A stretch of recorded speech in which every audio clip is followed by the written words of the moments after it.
Bienvenido a Nuestras Voces, lugar donde se refugian todas esas historias que han sido víctimas del silencio y de todas aquellas voces que claman liberarse y así finalmente ser escuchadas. Antes de escuchar nuestras historias, cuéntanos de qué tema te gustaría que fuera nuestro próximo video. Te leeremos en los comentarios. Saludos. Turno de noche. Nunca me han gustado las madrugadas, pero después de tantos años, uno se acostumbra a convivir con lo que sale cuando la ciudad duerme.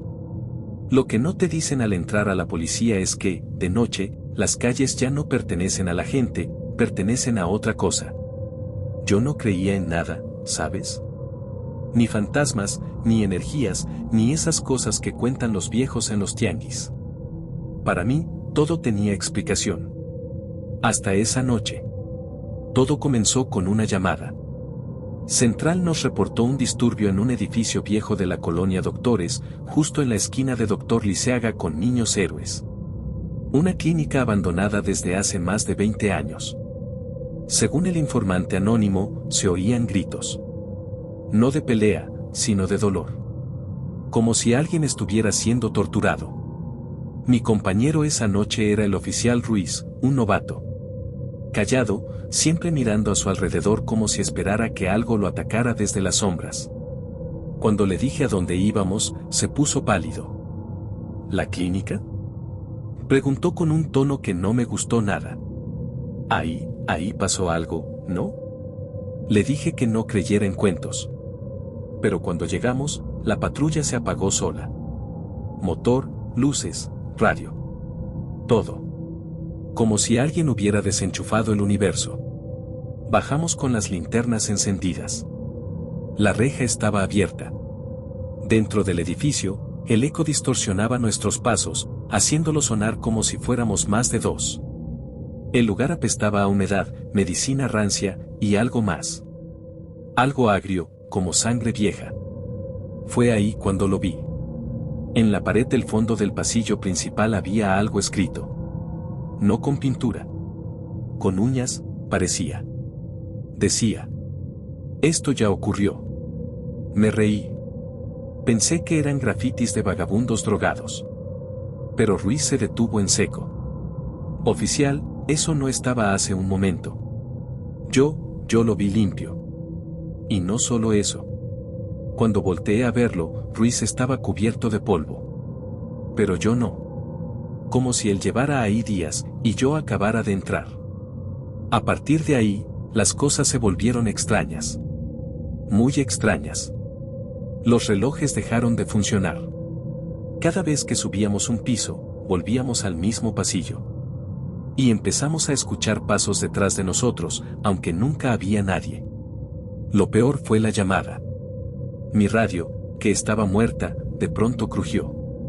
Y una voz, igual a la mía, me susurró. No vuelvas a entrar.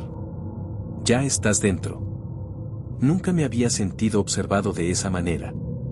Como si el edificio nos tragara poco a poco, como si supiera que estábamos ahí y nos estudiara, como un organismo vivo. Ruiz quería salir, lo noté. Tenía las manos temblorosas y el rostro pálido como papel. Pero había algo que nos impedía dar la vuelta. Como si los pasillos se movieran detrás de nosotros. Muñoz, ¿siente eso? ¿Qué cosa? El tiempo. No supe qué quiso decir hasta que vi mi reloj. 3:17 de la mañana. Lo revisé 20 minutos después, 3:17 de la mañana. Lo mismo en el de Ruiz. Lo mismo en mi celular. Subimos las escaleras con linternas temblorosas. Todo estaba cubierto de polvo y telarañas, pero cada puerta tenía marcas recientes. Como si alguien hubiese estado entrando y saliendo constantemente. Una puerta al fondo del pasillo crujió. No se abrió, se movió como si algo pasara del otro lado. Corrimos hacia ella, apuntando con nuestras lámparas. Cuando empujé, la puerta se abrió sola. Y dentro no había nada. Solo un consultorio vacío, y una grabadora de casete sobre una mesa. Reproduje la cinta. Oficial Muñoz. Si estás escuchando esto, no cometas el mismo error. No confíes en él. No confíes en ti mismo. Ruiz se quedó paralizado. Me miró como si yo fuera un cadáver que acabara de hablar. Yo traté de reírme, de decirle que era una broma. Pero mi garganta estaba seca. ¿Cómo sabían mi nombre? ¿Cómo sabían que estaría ahí? Intentamos salir. Bajamos por las escaleras. Pero terminamos en el mismo piso. Una y otra vez. Pasillo tras pasillo, siempre el mismo. Hasta que Ruiz gritó: Muñoz, ese no eres tú. Volteé. Y juro por lo más sagrado, había otro yo al final del corredor. Parado. Igual que yo. Mismo uniforme. Mismo rostro. Misma linterna. Solo que él sonreía. Yo no. Disparé.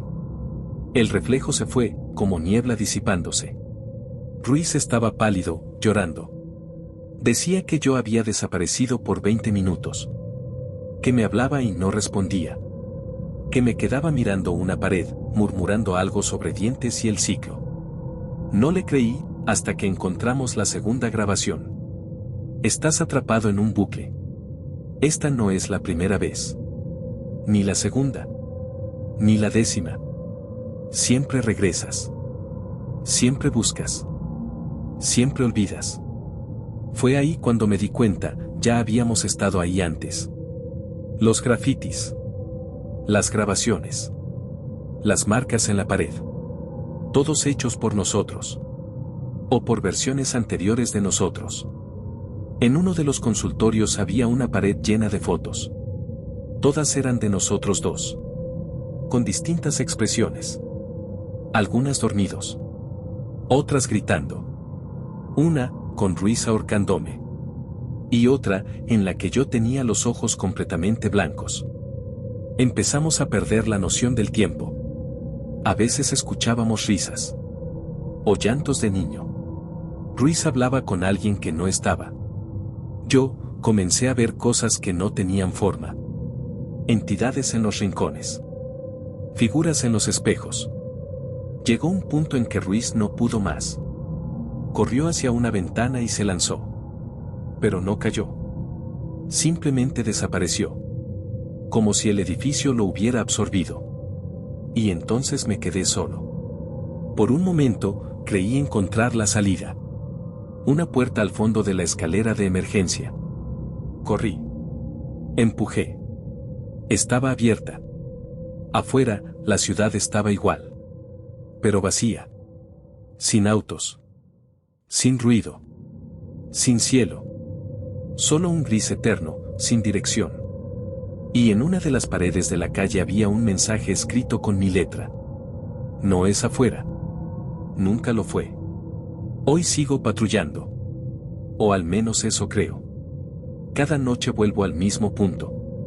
A la misma hora. En la misma colonia. Escucho la llamada. Y vuelvo a entrar. Y si estás escuchando esto, quizá ya estés dentro también. El camino a Ixtacualco. Nunca pensé que un simple reporte de desaparición me llevaría a lo que encontré. En la comandancia nos dieron el informe de un antropólogo que había desaparecido sin dejar rastro en las montañas de Hidalgo, mientras investigaba unas ruinas prehispánicas. A primera vista, era un caso rutinario. Pero la forma en que me lo entregaron, y el mensaje del chamán, eso me puso alerta. Si van por él, lleven ofrendas. O no regresarán. Eso lo dijo un hombre mayor, que había venido a la estación del distrito días antes. Lo miré fijamente. Su rostro arrugado estaba marcado por el sol y el viento, y su tono grave me hizo preguntarme si de verdad estaba hablando de un pueblo perdido en el mapa o de algo mucho más antiguo y extraño. Fui con Teresa Yáñez. Ella tenía raíces mixtecas y algo de conocimiento en las lenguas nativas, lo que me pareció útil. Teresa siempre era la primera en reírse de supersticiones, pero en esa ocasión, había algo en su mirada que no podía ignorar.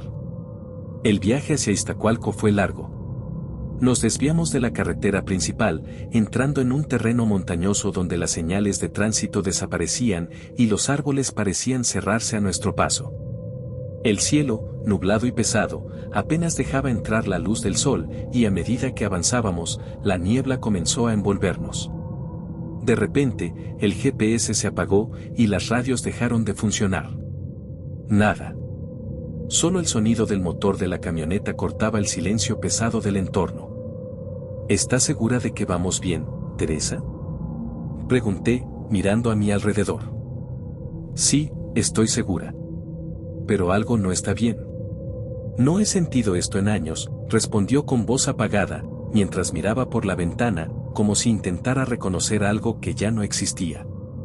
Cuando llegamos a la entrada del pueblo, la sensación de estar observado se hizo más fuerte. Iztacualco no era un pueblo común. Las casas de adobe y madera, cubiertas por el polvo de los años, parecían no tener vida. No había niños corriendo, ni perros ladrando, ni los típicos sonidos de una comunidad que sigue su rutina. Bajamos de la camioneta, y fue entonces cuando el silencio se hizo aún más extraño. Nadie salió a recibirnos. Ni siquiera un saludo. Las puertas de las casas estaban cerradas con madera, y todas las ventanas estaban cubiertas por gruesas cortinas de tela. La atmósfera era espesa, como si el aire mismo tuviera miedo de moverse. ¿Qué pasa aquí?, dijo Teresa, mirando a su alrededor con desconfianza. No respondí. Sabía que algo no estaba bien, pero no podía ponerlo en palabras. Pensé que era mejor averiguarlo por mi cuenta, sin dar muestras de debilidad. Fuimos a la primera casa. Un hombre mayor nos abrió la puerta, pero no nos invitó a entrar. Nos miró sin decir nada. Después de un momento de silencio incómodo, Teresa comenzó a hablarle en náhuatl. El hombre, aunque ciego, olió sus manos como si estuviera evaluando algo. Tus huesos ya escuchan el llamado. No los hagas esperar, dijo con voz rasposa. Esas palabras me hicieron sentir un nudo en el estómago. Teresa no reaccionó, pero yo sabía que algo profundo estaba ocurriendo. Algo que no entendía. Las horas pasaban y no había rastro del antropólogo. Nadie en el pueblo parecía querer hablar. Ni el policía local, que habíamos encontrado en una tienda, sabía qué había sucedido. La gente guardaba un silencio solemne, como si algo los mantuviera atados a ese lugar, inmóviles. Decidí que ya era hora de ir a la cueva, el último lugar donde el antropólogo había sido visto. Pero lo que nos esperaba en ese sitio no era solo oscuridad. Era un abismo. La entrada a la cueva estaba oculta por un manto de vegetación. Teresa, que conocía estos terrenos, nos guió. El joven del pueblo que nos acompañaba nos advirtió varias veces que mantuviéramos el silencio, que no hiciéramos ruidos innecesarios. Al principio, la cueva era solo un túnel frío, con las paredes cubiertas de musgo. El aire era pesado, como si el mismo suelo estuviera respirando. Pero al avanzar, un sonido extraño comenzó a retumbar en el fondo. No era eco. Era algo más. Algo que venía de las entrañas de la tierra. Al llegar a una cámara más profunda, encontramos lo que quedaba del antropólogo. Su mochila, su equipo de grabación, sus herramientas. En las paredes de la cueva había símbolos extraños, tallados en la piedra. Formas geométricas, figuras humanoides, y círculos. Muchos círculos. Todos conectados, como si estuvieran creando un mapa antiguo. Fuimos a la zona donde él había estado.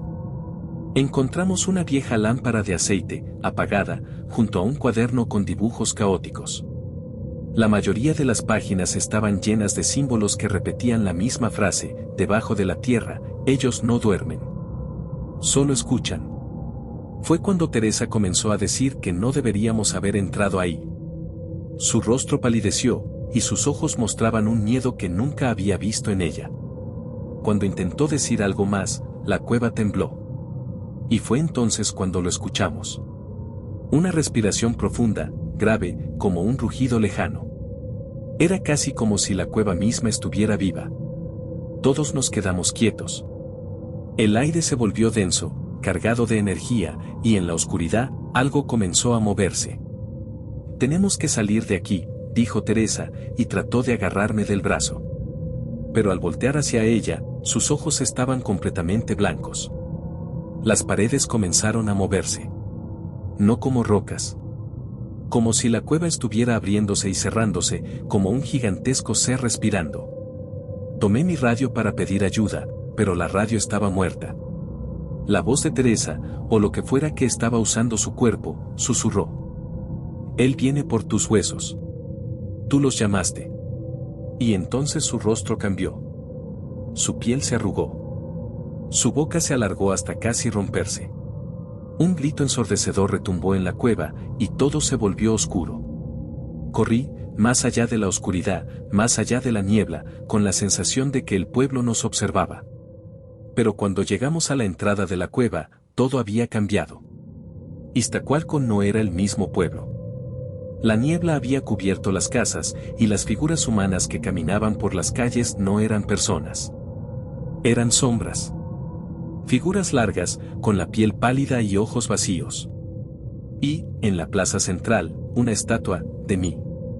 De mi rostro. Mi corazón se detuvo. Teresa ya no estaba. No había rastros de ella.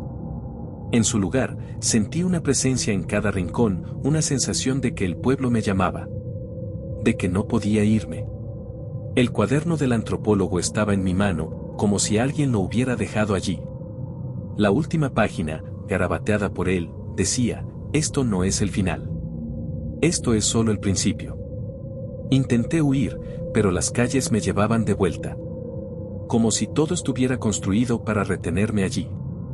El pueblo no me dejaba ir. El ciclo se repetía. Ahora, aquí estoy. Atrapado. Los guardianes bajo la tierra ya se han despertado. Y las voces debajo de la piedra ya me han llamado. La última patrulla. Nunca pensé que mi última patrulla fuera a ser la más extraña de todas. Lo que empezó como un reporte ordinario de desapariciones en el norte de la ciudad se convirtió en algo mucho más oscuro. La llamada vino justo cuando mi turno estaba por terminar, y como siempre, traté de no darle demasiada importancia. Después de todo, esas cosas suceden todo el tiempo. ¿Quién no ha desaparecido en algún momento por motivos personales o familiares? Pero algo en la voz del operador me hizo reaccionar. Es algo raro, suboficial. La desaparición fue reportada en un edificio muy viejo. Algo no cuadra, la familia dice que el lugar está vacío, pero aseguran que aún escuchan ruidos dentro. Pensé que era una broma. Hasta que vi la dirección. El edificio de la calle Juárez era uno de esos lugares que habían quedado atrapados en el tiempo. Abandonado por años, pero aún de pie, resistiendo el paso del tiempo con sus paredes de ladrillo desgastadas, ventanas rotas y una puerta de hierro oxidada que crujía con el viento. Nadie en su sano juicio se acercaba a ese edificio. Decidí que, como siempre, me tocaba investigar. Me acompañaban los agentes Mendoza y Camargo, los cuales ya estaban acostumbrados a mis investigaciones de última hora. Mendoza, un joven nervioso, y Camargo, un veterano, quien por alguna razón siempre estaba demasiado tranquilo en situaciones que no lo requerían. ¿Estamos seguros de esto, suboficial?, preguntó Mendoza mientras nos acercábamos al edificio. No es más que una falsa alarma, Mendoza, respondí, intentando sonar confiado. Vamos a comprobarlo, y si es necesario, nos vamos. Pero al llegar, algo en el ambiente me dio una sensación extraña. La ciudad estaba callada, como si hubiera sido absorbida por una niebla espesa. Cuando salí de la camioneta, sentí un escalofrío recorrer mi columna. Algo estaba mal, y no solo por el edificio en sí. La puerta de hierro, como si hubiera esperado nuestra llegada, se abrió con un crujido que retumbó por toda la calle. Algo no encajaba. La sensación de estar siendo observado no me abandonaba. Cruzamos el umbral del edificio y, al instante, un olor húmedo y rancio nos golpeó. El aire estaba estancado. No había rastro de vida. Cada paso que dábamos resonaba de forma extraña, como si el edificio estuviera vacío, pero no lo estaba. Las paredes estaban cubiertas por hongos, y las cortinas deshilachadas se movían suavemente, como si una brisa invisible las acariciara. La luz apenas entraba a través de las ventanas rotas, y a medida que avanzábamos, el lugar parecía hacerse más grande, más interminable. El hall de entrada era enorme, con escaleras que se perdían en la oscuridad de arriba. No había sonidos, pero de alguna manera, el lugar estaba vivo. Como si el edificio respirara. No me gusta esto, suboficial, dijo Camargo con un tono serio, mientras sus ojos recorrían el entorno. Mantengan la calma. Vamos a revisar piso por piso. Mendoza, ve por la izquierda. Camargo, conmigo. Subimos por las escaleras. El silencio era opresivo. Cada paso nos acercaba más a algo que no podía identificar. Llegamos al segundo piso y entramos en un largo pasillo, con habitaciones a ambos lados. Las puertas estaban cerradas, pero algo estaba raro, había un fuerte olor a polvo, pero también a algo metálico, como si algo hubiera sido derramado, algo antiguo. Al abrir una de las puertas, la luz de la linterna reveló una habitación completamente vacía. Sin muebles, sin objetos. Solo una pared con marcas extrañas. Parecían símbolos, como si algo o alguien hubiera rasgado la pared con las uñas. Esto no es normal, dijo Mendoza, visiblemente inquieto. No, no lo es, respondí, mientras una presión en mi pecho comenzaba a aumentar. Algo estaba en ese lugar. Avanzamos más. Al fondo del pasillo, encontramos otra puerta, mucho más grande, al final del corredor. La linterna iluminó algo que, por un momento, no supe reconocer.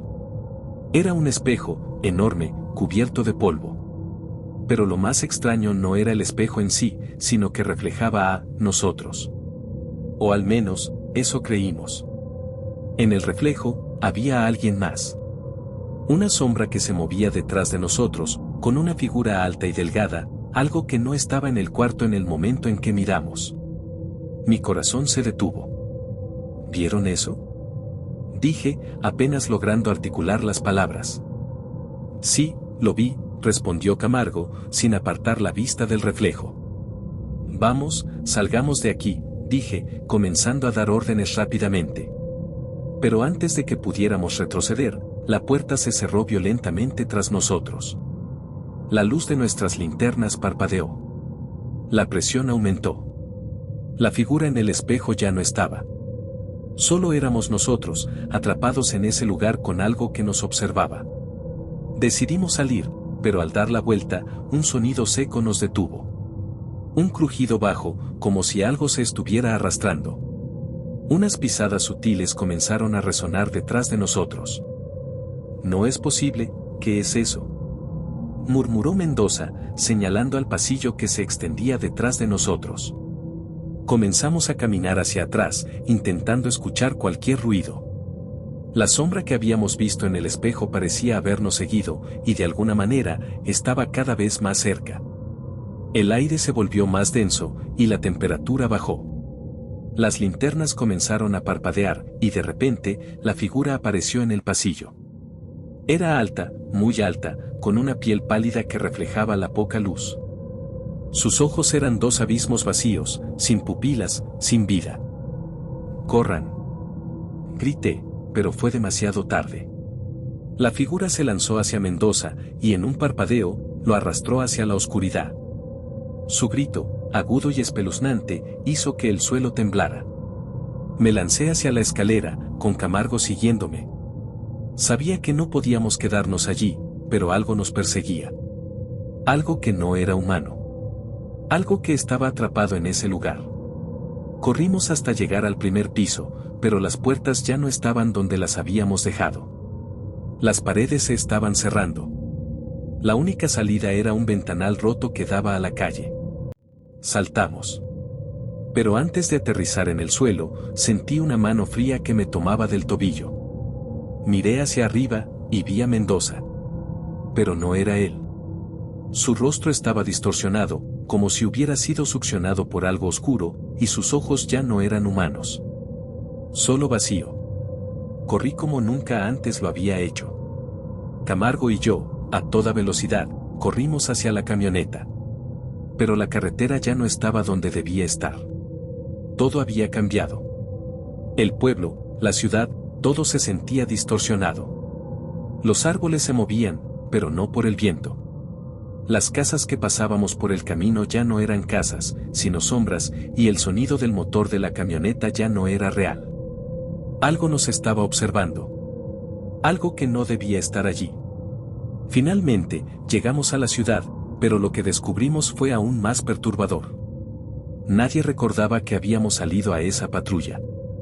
Nadie recordaba a Mendoza ni a Camargo. Solo quedaba yo, el único que había regresado. Y en la estación, me di cuenta de algo aterrador: el caso de desapariciones del edificio en la calle Juárez había sido cerrado, años antes.